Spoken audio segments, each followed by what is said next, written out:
Dear listeners, thank you for tuning in to Cancer in Our Community. We appreciate your patience in waiting for this episode on the caregivers experience. After recording, we found that this particular theme deserved a follow-up, so stay tuned for part 2, which will be released shortly. But for now, we hope you enjoy part 1. Hello, listeners, and welcome back to Cancer in Our Community, where we're having conversations about Black health equity. I'm Dr. Brandon Blue, an oncologist in malignant hematology here at Moffitt Cancer Center, and the host of our podcast. For our longtime listeners, you may realize that today's conversation is probably a little bit different than our usual format. Typically, we have either researchers or doctors talk to us about different topics, but really today is going to be a special edition. We'll be speaking with two folks who really have the unfortunate experience of caring for loved ones diagnosed with cancer. I'll start with an introduction. First, we have Travis Coy. He's an assistant state attorney with the Office of the State Attorney, 13th Judicial Circuit, wherein he is the Juvenile Division Chief. Travis graduated from the Florida State University in Tallahassee, Florida. Go Seminoles! He graduated with honors in communication studies with a minor in sociology. He has a number of accolades, including being the immediate past president of the George Edgecombe Bar Association and serving as a trustee for the Abe Brown Ministries, Incorporated. Travis also is a minister at the Pentecostal Church of God in Jesus Christ, Incorporated. Welcome, Travis. Thank you. We also have Dr. Parmvir Bahia, who studied pharmacology as an undergraduate at Manchester University, then for her PhD at University College London. She moved to Tampa to the University of South Florida, where she continued to do neuroscience research until last year, where she changed her career track to do science communication professionally. For those who've been paying attention, you may know her as both the director and the producer of our podcast, Cancer in Our Community. Thank you both for being here, Travis and Parmvir. Thank you, Brandon. Glad to be here. Now, I do know that this topic is going to be deep. And I do, first of all, just want to say I appreciate you both talking to us about it. But I think it's important to really be open, okay? I think this is probably going to be a difficult conversation, but I think that the listeners need honest opinion because some of them listening may be going through exactly what you two have gone through. So while it may be difficult, I do want everyone to just know that this is an open space, this is a free space, and our listeners really would appreciate some honest reflection on your time with your loved ones. So I want to just start off by both of you trying to introduce the listeners and let them know what is your association with cancer, what is that link there, and exactly who was the person and exactly what that experience was like for you both. Travis, we'll start with you. First and foremost, I want to say thank you for having me here. An extremely important discussion that I don't think that most people realize. And I didn't realize it until actually my wife was diagnosed. So my wife, her name was Teresa Dahlia Coy. Teresa was diagnosed with inflammatory breast cancer at the age of 37. Unfortunately, she passed in April of 2022.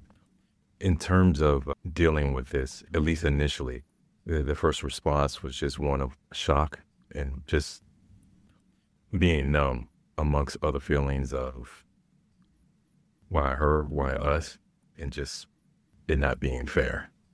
I'd like to start by saying how sorry I am for your loss, Travis.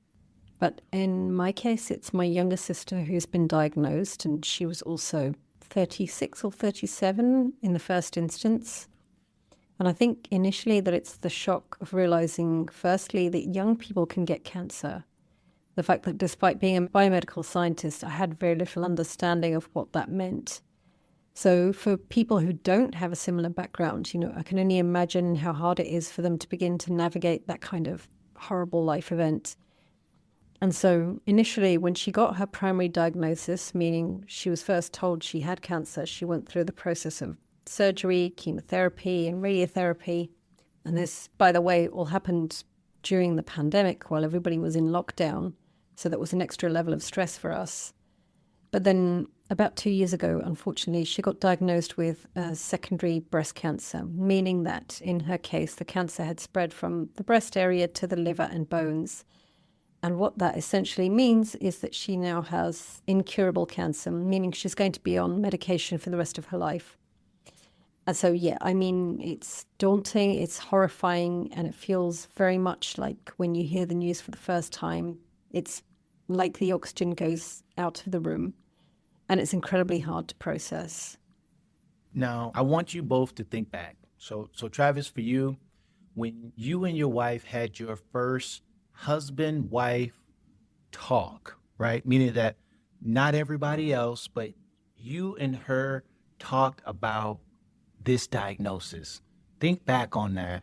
And I would love for you to share with the people kind of what that conversation was like. And in Parmvir, for you, one of the closest people in the world, your sister, you guys had a sister talk, what did that sound like? And I want the people to really just understand kind of what things go through, not only your mind to just say, hey, I love this person and they have this thing that I don't even really fully understand, And so I would love you to know how that initial conversation went.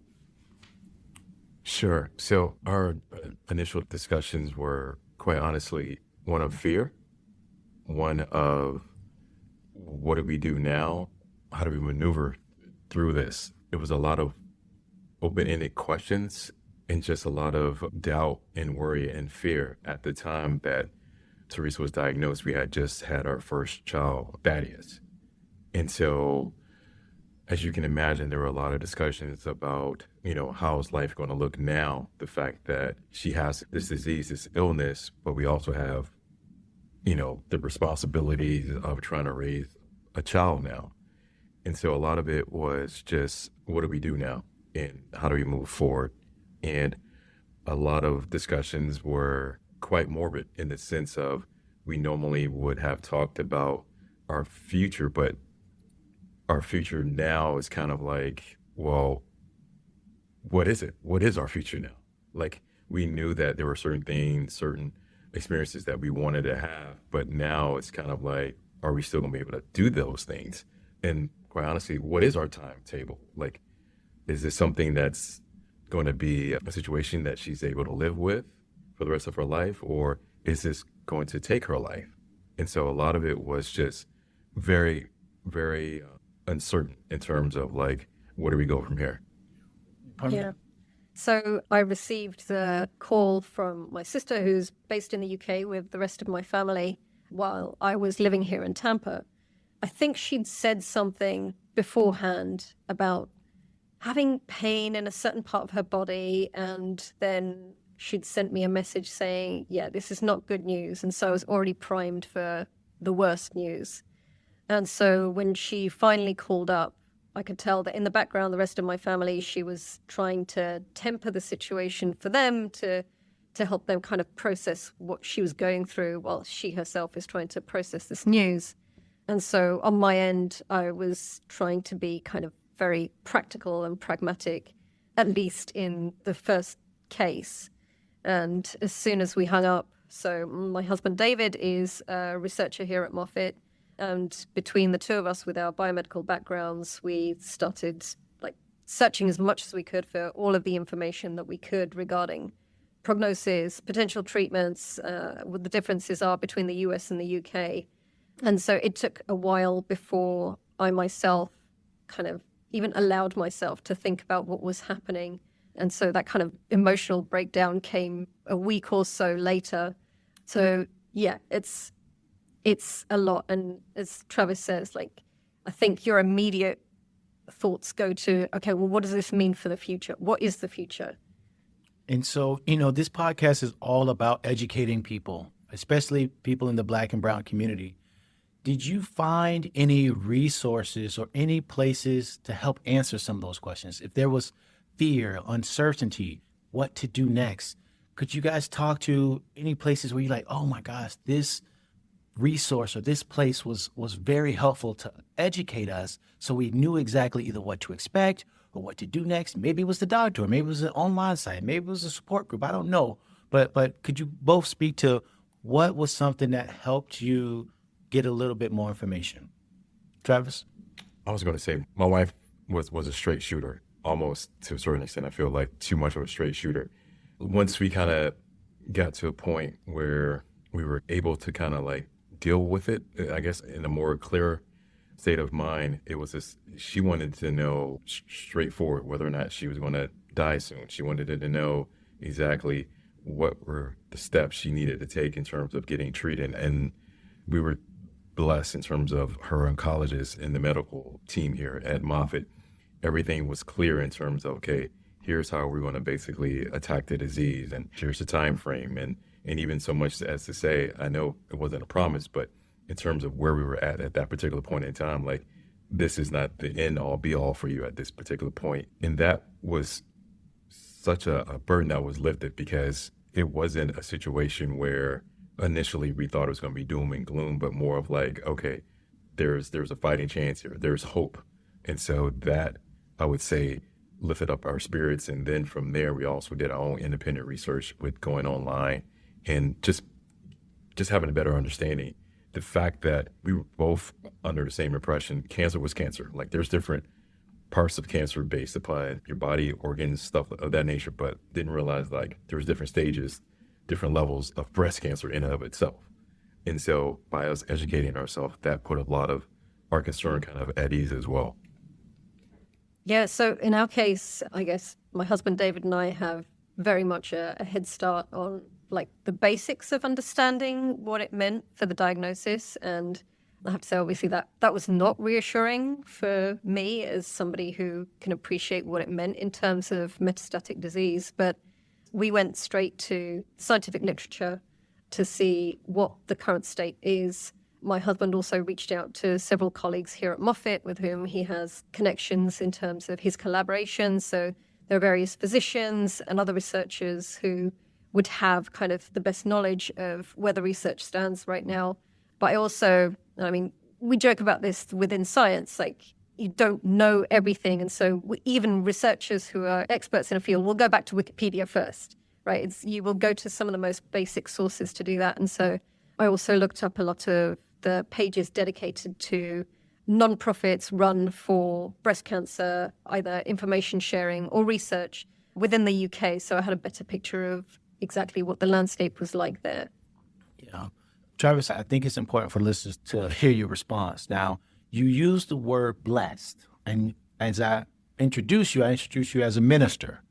How did faith come into play when you and your wife kind of got hit with this? Because you guys were, as you said, living your life, just had a new baby boy, and now you get hit with this. Like, can you talk to how faith played a role in what you guys felt and what happened? Oh, no, absolutely. Even now, my faith is carrying me through her loss. But I would say without having that faith, I think really with respect to kind of both of us, my wife took the standpoint that, and I know it was through faith, that cancer was not going to define her, that this was a part of her, but it wasn't her. And I know that was through her faith. So my wife lived her life to the fullest, to the point where even though I live with her day to day, I still couldn't fathom the fact that here she is, she has this news about having such a horrible disease, and then we go through a period where it's in somewhat of remission, and in 2019 it comes back and it has metastasized, which I didn't even know what that was until. So all this is all still brand new to us, but I would say her faith allowed her to live the best life that she could despite her circumstances. We are very close-knit with a church that we attend to, so we had constant people that would be praying for us, that would check up on us, and I think we just got really closer to God in that respect. When things just didn't make any sense, we were just more driven to Him, and we kind of at peace. Did you ever find yourself angry and questioning and saying, "Wait, I'm one of the ones that follow God. You know, I'm practicing what I preach, right, but this is happening to me." Did that come across, or do you feel like no, that wasn't an issue?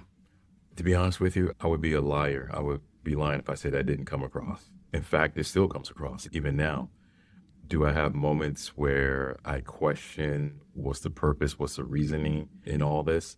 Especially considering the fact that we had 6 miscarriages prior to having our son Thaddeus. And so, that kind of was like the real tough struggle of dealing with the fact that, okay, here we are, we have been trying and trying and trying to have a child. And we finally have a child, and we have the child, but now she's diagnosed with this horrible disease. And it's kind of like, well, what's the sense of fairness in that? Like, what good can come out of this? And I still struggle with that even now. I don't know the reasoning, I don't know the purpose, but what I do believe is the fact that there is some good that will come out of this. Maybe me doing this podcast is good coming out of that. Someone who is dealing with the same similar situation and they don't know exactly how to handle it. But I will say this is that, God has a purpose. He has a plan. Sometimes we don't understand it, but there's no other better alternative, to be quite frank with you. And so even doing this is very difficult to do, but I feel like maybe that's part of the reason why it's for me to help out other people in similar situations. Yeah, I think it's important for people to hear about cancer and detections and screenings and some of those things, but also to hear about, well, what do you do when my loved one's diagnosed? Like, because that's not around most places. So I would love for you kind of both to talk about what kind of ways you felt like my loved one needed me there. You know what I mean? Or something that you felt like, hey, this was a role as a caregiver, as a loved one, where I felt like, hey, this is something that my loved one really needed. I guess we know the expression, it takes a village. And, we associate that quite often with raising children. But I think when you live in a particular community and being of South Asian descent, like our family is big and it's close, right? And there is this network of people who generally want to help out. So my family in India, there were 4 generations living under a single roof in some cases. And my sister also lives with my parents. And so we already have a network of people who can help her with, I guess, a lot of people who are close to somebody with cancer will realize one of the major side effects of the treatments is fatigue. And we're not talking about, just feeling a bit tired. No, it's like it knocks them out. They cannot do anything. And so between my parents and I and my other sister who also lives in London, I think one of the things that I can do is just be there for her when she needs somebody to pick up the kids, or maybe even if it's not making food, ordering in food, like just these simple day-to-day things that are made easier just by another human being around. But when we talk about caregiving, I don't think it's limited to these kinds of practical things. I would say that includes making them laugh or knowing to put on their favorite movie. Ultimately, I think it's being there to show them love. What about you, Travis? I was the same with respect to the fact that we really didn't know the gravity in terms of how severe of an impact that it would have on her body. And so, like, the simplest task would be almost like she was trying to jump over a mountain. So something as simple as helping her put on lotion or helping her put her shoes on, it was upsetting, but also it allowed for me to show her that I was there for her. And she needed that help, because in our household, it was primarily 3 of us, myself, her, and our young child. So doing something as simple as that. And then the other part of it is just in those, what I call them, those quiet moments where it's just like us and just listening to her talk. And for me, the talk, about this is what I'm feeling like, and just being there for one another without any type of judgment, and just really respecting where we are with how we're maneuvering through all this. I think that people sometimes forget that there's still these other things that need to happen, because the cancer is such a big part of everyone's life. It's like, oh my God, where did this come from? But as you said, the kids still need to get picked up from school. Like the groceries still, the basic things still need to happen. And, having some support, I'm sure, meant the world to them. You know what I mean? Because a lot of people, unfortunately, just don't have that. But I think that something is a little bit unclear, and I would love for you guys to talk about this.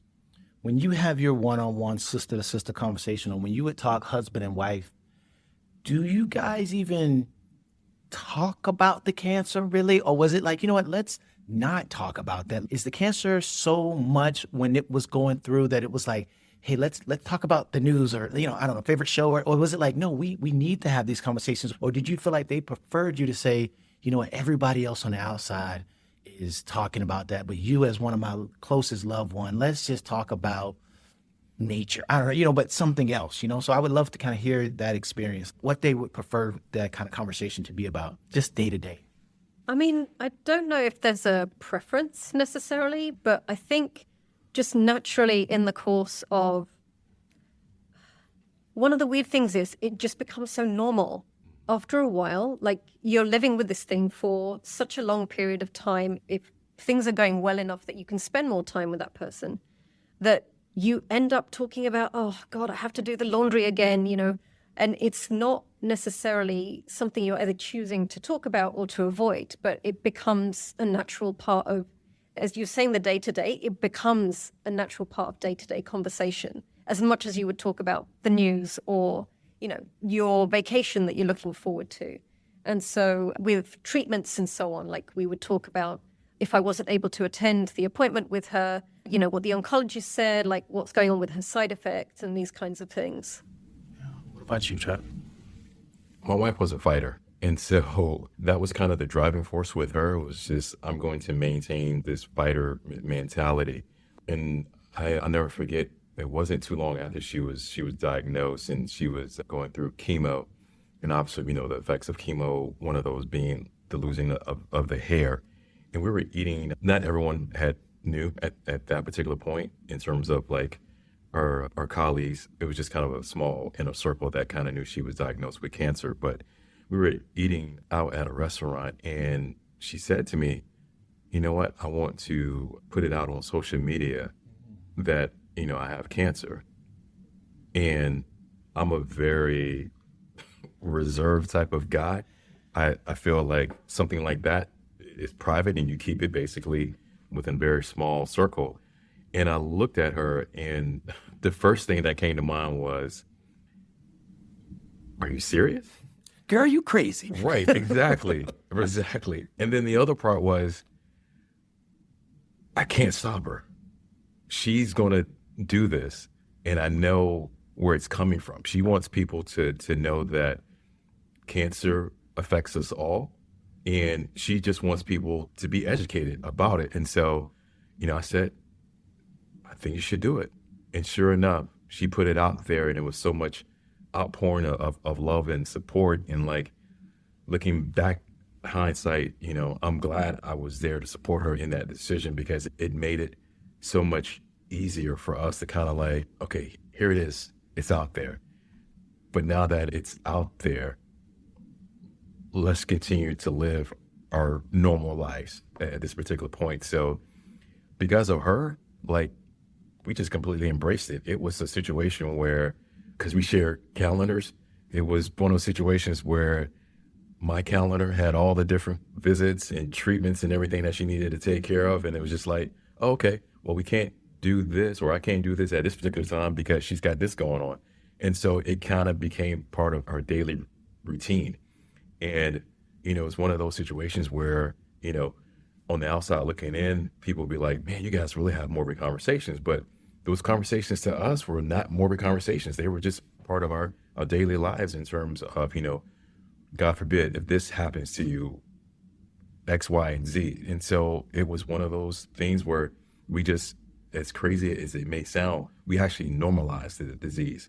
Again, her whole idea was like, this cancer does not define me, but it's just another thing that I have to like basically kind of like deal with. And I'm going to deal with it the best way I can. Yeah. Now, you brought up something really good, Travis, and I want you both to kind of speak on this because you guys both talk about children being involved. And I think it's important for people to know what you guys chose to do, either why or why not. I know you had a small child, but, when he became a little older, did he know mom had cancer? Like, is that even something that come up? Or maybe you say, hey, you know what? I choose not to tell him what happened.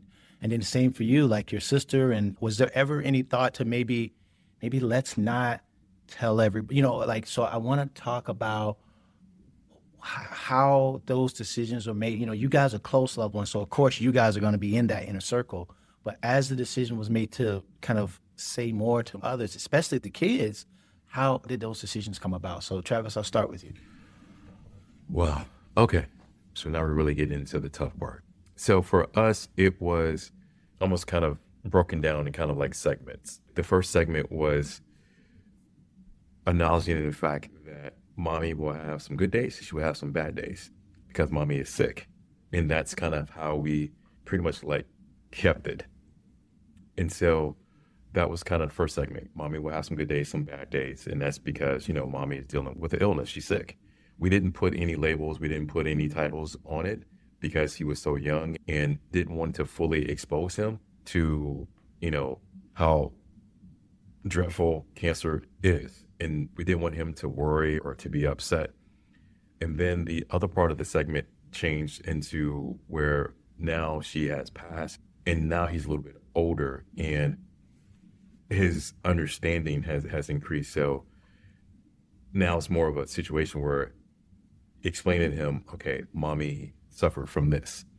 And never forget, we actually had a very candid conversation, Thaddeus and myself. I believe it was actually like last year, because at one point he made the comment that he thought that cancer was basically man-made and that he would basically, how can I put this? He would beat up the guy or the person that basically made cancer.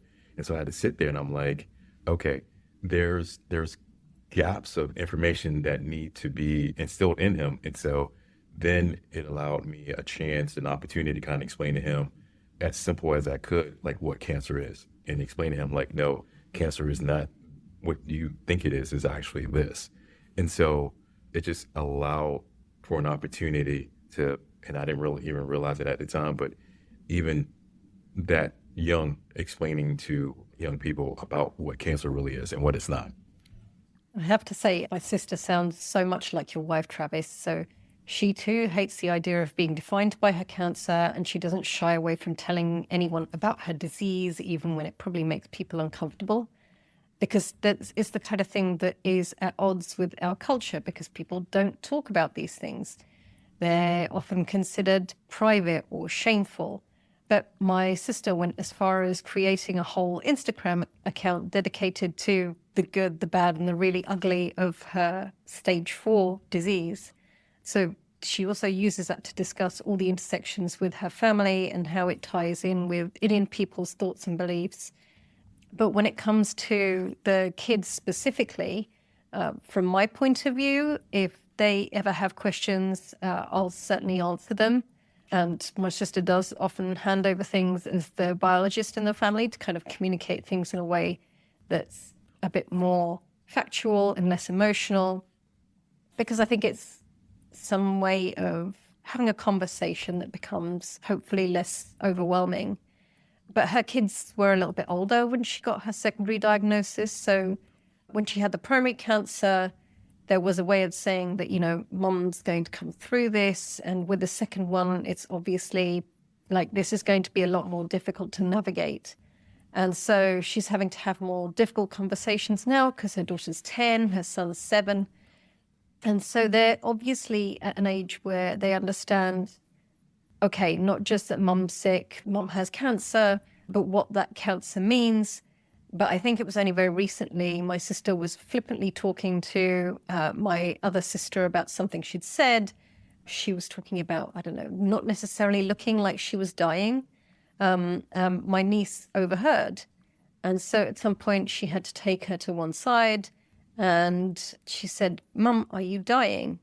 And that was, obviously that's one of the most heartbreaking things I had to hear from her. The fact that she had to explain this. But I think for her, she is now starting to explain that life is a series of experiences and we have to enjoy it as much as we can together for whatever we have together. And, even after people die, and everybody dies, that we can still look back on that life we had with someone. We don't need to forget them. We'll always remember them. But I honestly don't know where she gets the strength to have those conversations. It's brutal. Well, you being the family biologist, being the family scientist, you may know about some of the side effects of the medicines, especially with your pharmacology background, but what types of things helped you support her?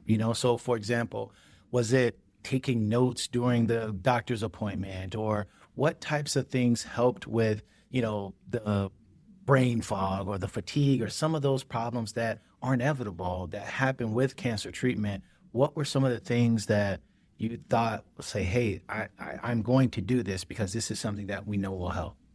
Yeah. So as I said, regardless of whether I was there or not, we would take audio recordings of every conversation just so she had notes, because some of this was directly related to her care, right? So the oncologist would explain something and she'd have to remember to do that thing outside of the doctor's office. Got it. And then other things were just for her to try and process because, like most scientists, healthcare professionals, they don't necessarily always explain things. I'm sure they all do their level best to do it in a way that is going to be accessible to the person listening.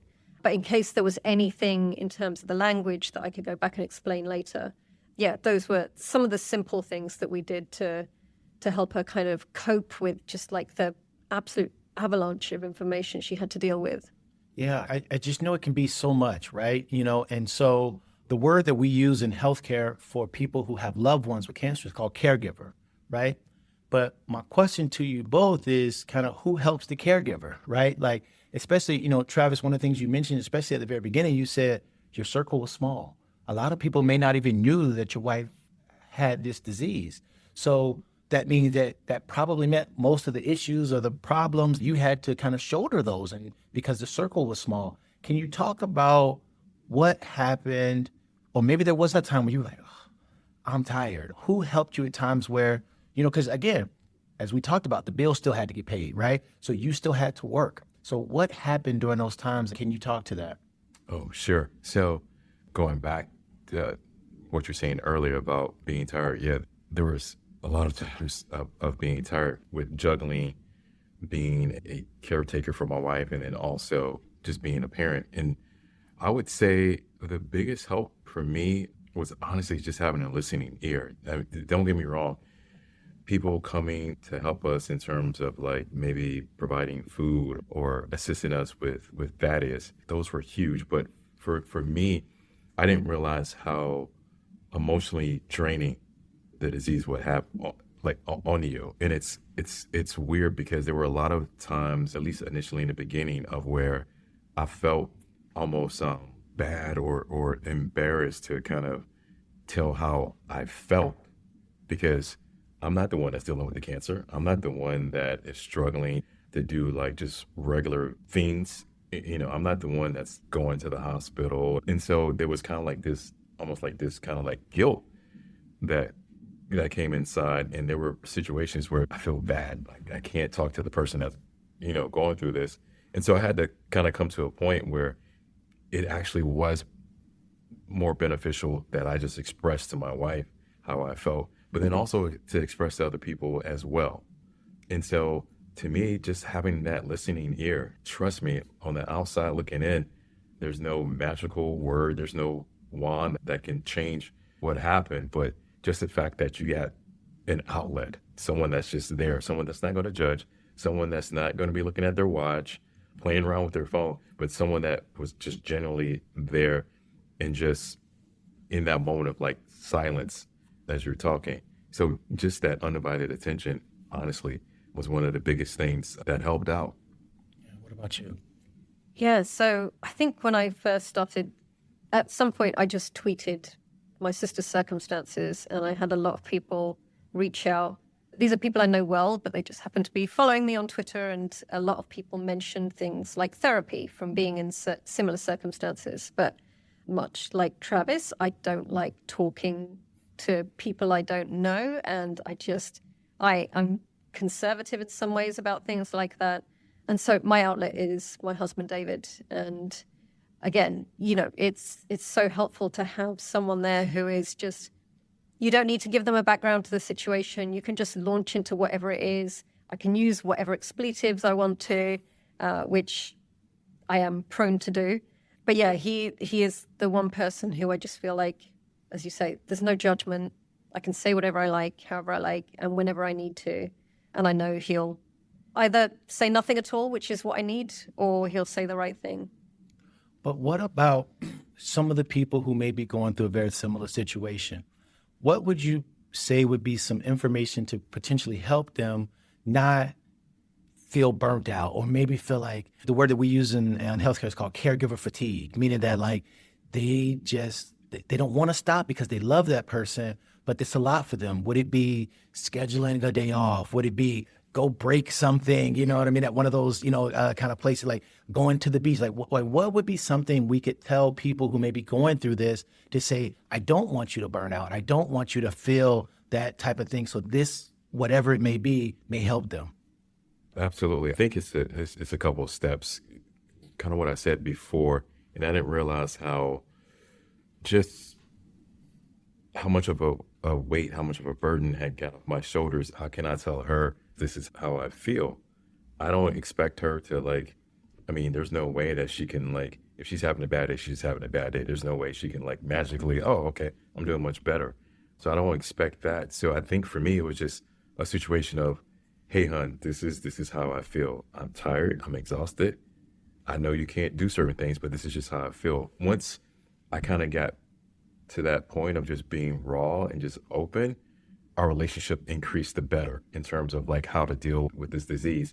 And I think we both appreciated the fact that now we're even more open than before. So I would say that was the biggest step in terms of the burnout and fatigue, is just saying it out loud to your significant other, because that helped so much, that lifted so much weight. And I think the other part too is just the fact that I think you need to find something that's going to allow you to release the anger, the frustration, whatever the case may be. And so for me, and I started working out more. I started going to the local Y and didn't realize I hate working out, but I love working out because it's one of those situations where it's just that was kind of my refuge. My mind was now off of what was going on at home. And now I was focused on, Travis, you need to really focus on lifting these weights, because if not, you're gonna hurt yourself. So it was just it became more of that. And also too, realizing that, oh, okay, when I work out, I'm losing weight, I'm getting more energy, I'm starting to feel better.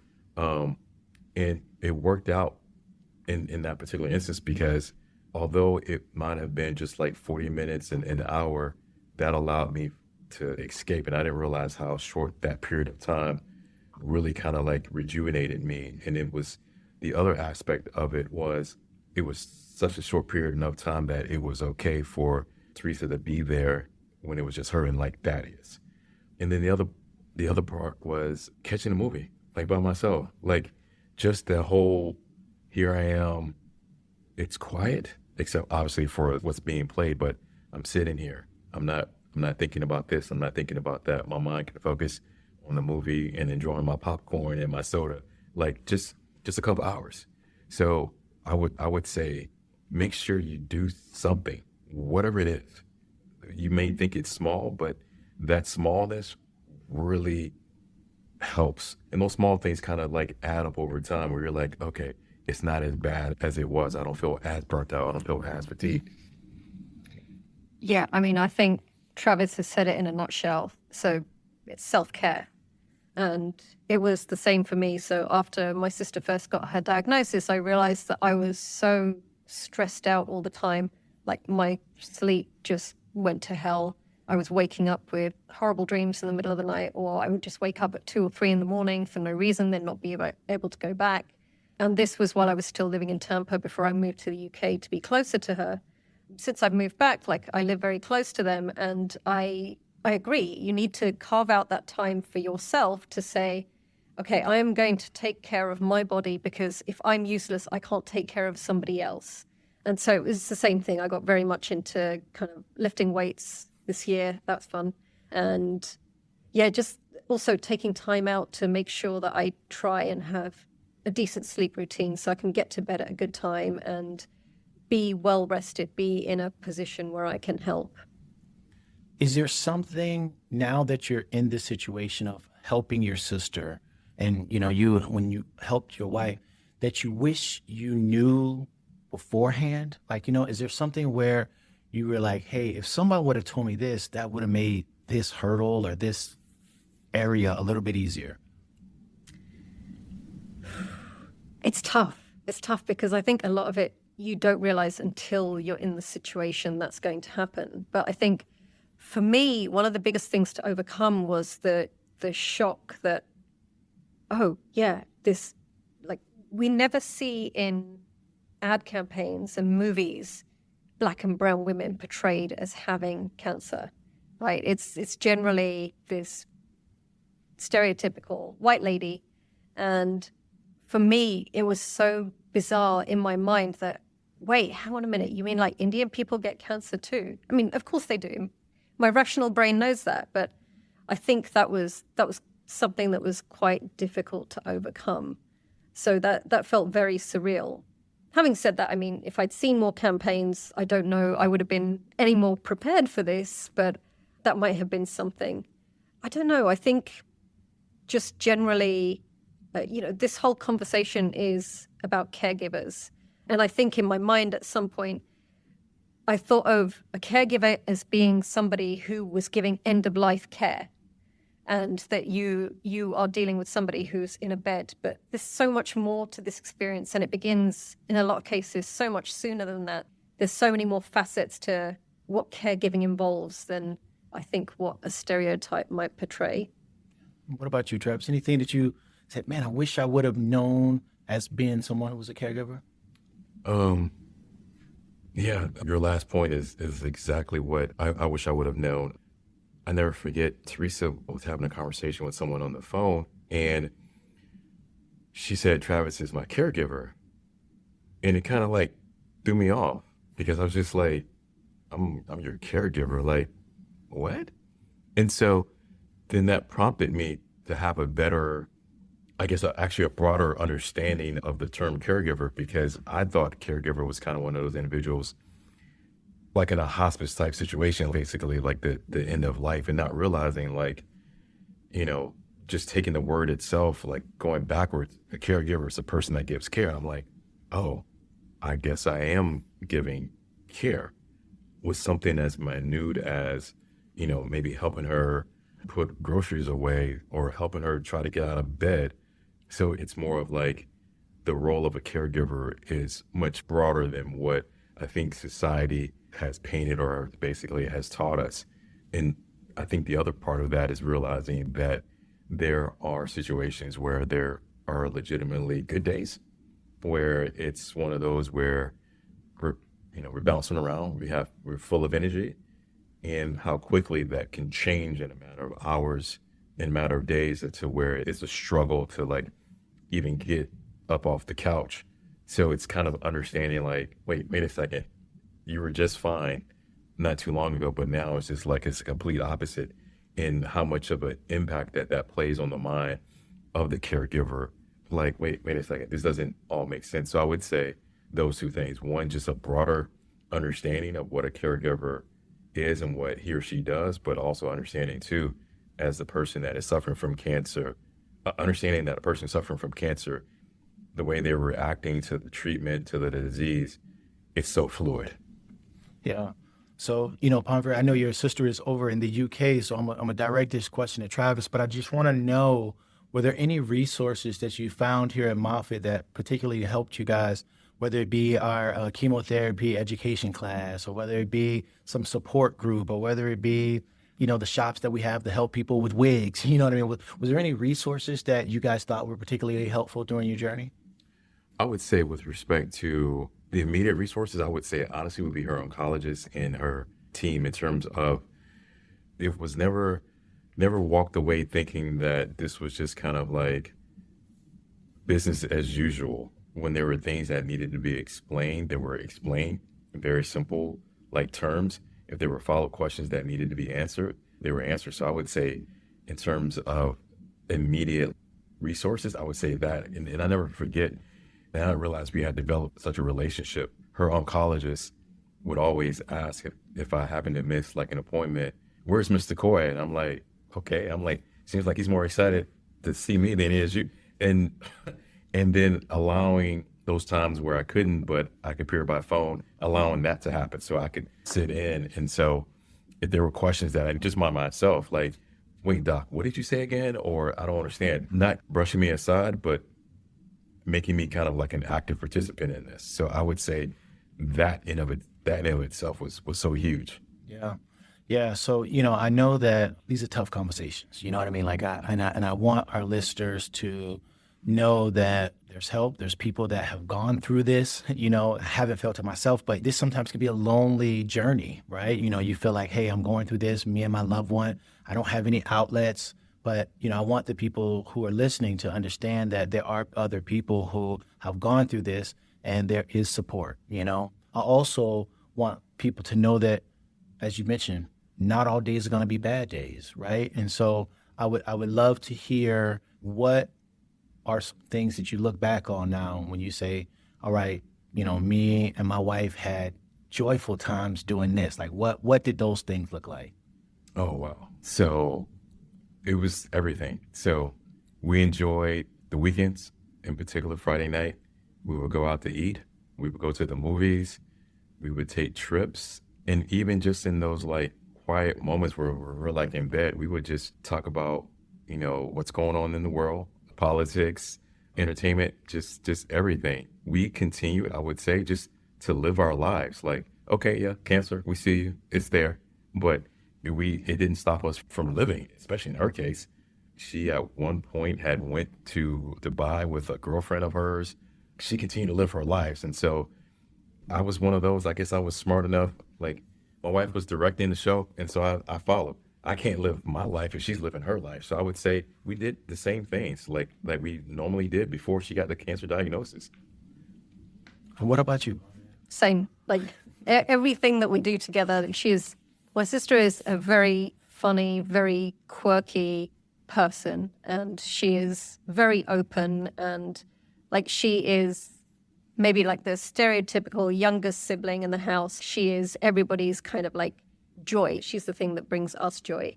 And so same thing, like going out to eat, going out on the vacations that we do manage to organize. One of our guilty pleasures, specifically she and I, because we can watch TV together, is a show called Married at First Sight, which is terrible.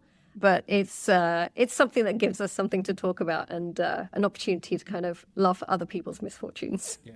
I haven't seen it, so I need to add it to my queues. What you're saying? Okay, that's good. Yeah, I mean, if you want something very, very mindless just to pass the time, then yes. Good. But, I once again just want to say I appreciate you both. Again, I just want to say I know these were very deep and personal conversations, to have that you're sharing with the world. And I do think it's important because we know that cancer touches more than just the patient. It touches the families, the lives of everyone. And again, the caregiver and the person who is a loved one feels its effect, And so I do appreciate us having this kind of conversation today. If you have any questions regarding anything that you heard about our previous episodes, you can reach out to the COE using the email address coee-office@moffitt.org.